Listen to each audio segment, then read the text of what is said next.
En este video vamos a mirar los conceptos del circuito eléctrico. Entonces, ¿qué es un circuito eléctrico? Nosotros vamos a entender un circuito eléctrico como una trayectoria cerrada por la cual va a circular una corriente eléctrica. Y además esa corriente eléctrica va a generar un trabajo útil, es decir, se va a convertir de una forma de energía eléctrica a otra forma de energía. En este caso, pues tenemos un circuito que tiene una batería, un generador, tiene un medio conductor, tiene aquí un medio de protección que es un fusible y un aparato de maniobra que es el interruptor. Entonces va a circular la electricidad y va a pasar por una bombilla que va a convertir la energía eléctrica en energía lumínica. Entonces las partes de un circuito son la fuente. Entonces, digamos, aquí tengo un generador que sería como una batería y nosotros vamos a tener diferentes tipos de fuentes porque podemos tener, nosotros sabemos que existe corriente directa y corriente alterna. En el caso de corriente directa tenemos fuentes reguladas. Estas fuentes reguladas se utilizan, por ejemplo, en laboratorio. Tenemos fuentes conmutadas o fuentes switchadas, que son las que encontramos por ejemplo, en electrodomésticos. Si destapamos un televisor vamos a encontrar una fuente conmutada. La fuente conmutada que tiene el cargador del portátil.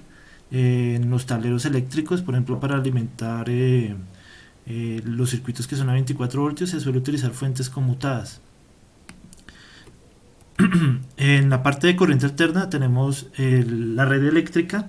Nuestra red eléctrica es una señal de corriente alterna a 60 Hz, 120 voltios RMS. Y también tenemos un ejemplo como lo es el inversor. El inversor es un dispositivo electrónico que convierte la corriente directa en corriente alterna. Esto es muy utilizado actualmente en todo lo que tiene que ver con aplicaciones de paneles solares y también, por ejemplo, en automóviles, que uno conecta un inversor a la batería del automóvil y a la salida puedo conectar cualquier electrodoméstico que funcione a 120 voltios de corriente alterna. ¿Qué aparatos de maniobra tenemos? Tenemos dos tipos. Tenemos interruptores que son de acción permanente. Entonces, por ejemplo, el interruptor de la sala. Ustedes cuando lo accionan, prenden la luz y la luz queda encendida. Hasta que otra vez vuelven a accionar el interruptor y la luz va a permanecer apagada. Otros elementos de maniobra son elementos de maniobra que son de acción instantánea. Por ejemplo, los timbres. Cuando ustedes timbran, mientras mantienen presionando el botón del timbre va a sonar la chicharra, ¿cierto? Cuando retiran el dedo deja de sonar. Entonces estos son los pulsadores. Entonces, por ejemplo, un teclado es un ejemplo de un pulsador. Este, por ejemplo, es de uso en circuitos, tarjetas electrónicas, y este, por ejemplo, ya lo podríamos ver en un tablero eléctrico. Medios conductores. De medios conductores tenemos el alambre, que es un solo conductor, y el cable, que son varios hilos. Estos elementos conductores, el medio conductor, pues es el que va a permitir que fluya la electricidad a través de ellos. Como vimos en el anterior video, pues esto está hecho de materiales conductores, principalmente el cobre. También tenemos otro ejemplo de medio conductor. Otro ejemplo de medio conductor son las tarjetas impresas, las baquelas. Entonces, digamos, estas pistas van a permitir que fluya la electricidad y se comuniquen diferentes dispositivos a través de esas pistas. Entonces, esas son las famosas tarjetas impresas o circuitos de PCB que encontramos en diferentes dispositivos electrónicos. Por ejemplo, cuando uno destapa el celular, se encuentra este tipo de tarjetas, inclusive de varias capas. También tenemos, por ejemplo, en la tarjeta madre de un computador, varios ejemplos en los cuales podemos ver las PCBs. Carga. La carga es la que se va a encargar de convertir la energía eléctrica a otra forma de energía útil. Entonces, por ejemplo, la estufa eléctrica es una resistencia. Lo que hace es convertir la energía eléctrica en energía calorífica. La bombilla eléctrica es, digamos, un dispositivo. Por ejemplo, pues en este caso es una bombilla de tecnología incandescente o halógena, que lo que hace es que cuando pasa por un filamento, entonces ese filamento va a producir luz cuando se calienta. Entonces aquí estamos convirtiendo la energía eléctrica en energía lumínica. Y este de acá es un motor. El motor lo que hace es convertir la energía eléctrica en energía mecánica. Bueno, estas son fórmulas que son bastante utilizadas en la parte eléctrica. Entonces, con las tres magnitudes básicas más la potencia, pues tengo esas diferentes combinaciones para hallar las diferentes magnitudes. Entonces puedo hallar potencia, voltaje, corriente, resistencia, etcétera. Bueno, componentes básicos para entender cómo funcionan los dispositivos, los circuitos eléctricos básicos. Tenemos un dispositivo que se llaman resistencias de carbón.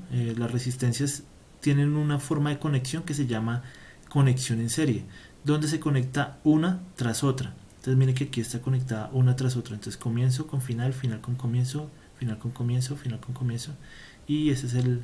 Entonces entre estos dos puntos tendría una resistencia equivalente, que sería la resistencia total. Esa resistencia total es igual a la suma de cada uno de los elementos que conforman la resistencia, y la resistencia total va a ser mayor que la mayor de las resistencias que conforma este arreglo en serie. Resistencias en paralelo es cuando yo conecto en este caso resistencias, hago que coincida su terminal inicial, todas las terminales iniciales, y también que coincidan todas sus terminales finales. Entonces cuando hago eso es una conexión en paralelo.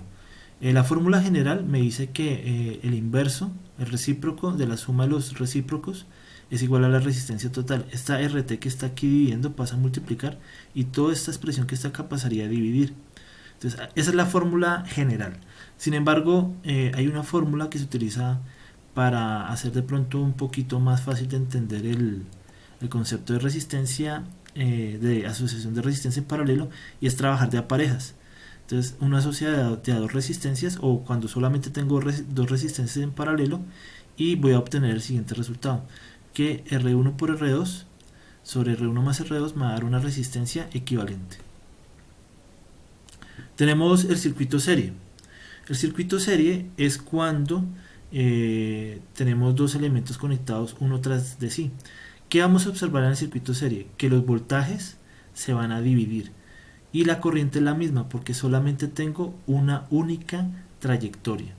También en el circuito serie va a suceder que si yo retiro alguno de los elementos, el circuito va a quedar abierto. Por ejemplo, si eso está conectado mediante rosetas y yo quito el bombillo de la roseta, aquí va a quedar el circuito abierto y ya no va a haber circulación de corriente. Entonces por eso los elementos de protección como fusibles se conectan en serie. Circuito paralelo. El circuito paralelo se caracteriza porque, como se dan cuenta, la fuente y los dispositivos coinciden en su conexión del terminal inicial y coinciden con su conexión en el terminal final. Lo que va a suceder es que como aquí le llega positivo a esto de acá y aquí le llega negativo a esto de acá, tanto L1 como L2 van a tener el mismo voltaje. Lo que va a suceder es que la corriente sí se va a dividir, la corriente de la fuente se va a dividir entre estos dos dispositivos, y otra vez vuelven y se suman y vuelven a formar la corriente de fuente. Entonces estos son las características de los circuitos. Tenemos entonces el circuito serie y el circuito paralelo.